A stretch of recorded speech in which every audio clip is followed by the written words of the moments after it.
శ్రీలక్ష్మీవల్లభారంభాం వికనో మునిమధ్యమాం అస్మదాచార్యపర్యంతాం వందే గురుపరంపరాం.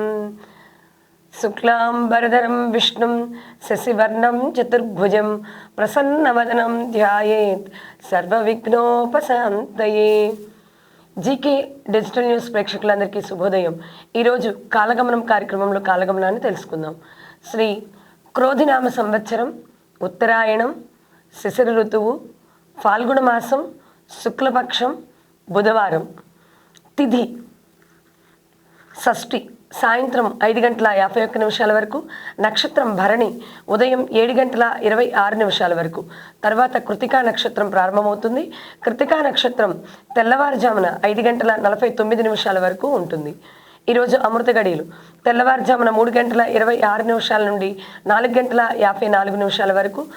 వర్జ్యం రాత్రి 6:42 నుండి 8:12 వరకు కొనసాగుతుంది. ఈరోజు దుర్ముహూర్తం ఉదయం 11:50 నుండి 12:37 వరకు కొనసాగుతుంది. ఈరోజు నక్షత్రం భరణి నక్షత్రం. లీ, లు, లే, లో, భరణి అనే అంటే పేరులో ఈ అక్షరాలు కలిగిన వారికి కూడా మొదటిగా అక్షరం ఉంటే వారిపై కూడా ఈ నక్షత్ర ప్రభావం ఉంటుంది. త్రితార అంటే 3 తారల సమూహం కలిగి త్రికోణాకృతిలో ఆకాశంలో ప్రకాశిస్తూ ఉండేటువంటి నక్షత్రం ఈ నక్షత్రం. ఈ నక్షత్రం వారు కొంచెం ఉగ్ర స్వభావాన్ని కలిగి ఉంటారు. దుర్యోధనుడు ఇదే నక్షత్రంలో జన్మించినట్టుగా తెలుస్తోంది. ఈరోజు యమగాయత్రి చేయడం చాలా మంచిది. అలాగే ఈ నక్షత్రం వారికి కలిసి వచ్చేటువంటి పక్షి కాకి.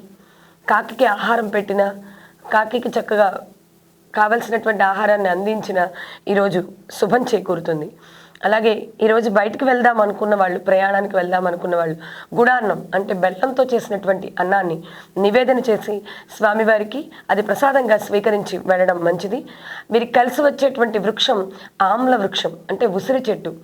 ఉసిరి చెట్టు నారాయణ స్వరూపం కనుక చక్కగా ఉసిరి చెట్టుకి నీరు పోయడం, నమస్కరించుకోవడం, లేదా ఉసిరి చెట్టును ఎక్కడైనా మంచి ప్రదేశాల్లో నాటి చక్కగా దాన్ని సంరక్షించిన ఈరోజు శుభం చేకూరుతుంది. యాత్రలకు ఈ నక్షత్రం అంత మంచి నక్షత్రం కాదు.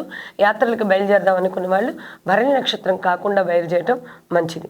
24 అంటే గడియలకి విఘడియలు వస్తాయి ఈ నక్షత్రంలో కూడా. అందుకని ఈ నక్షత్రం కూడా యాత్రలకి ప్రయాణానికి అంత శుభ నక్షత్రం కాదు.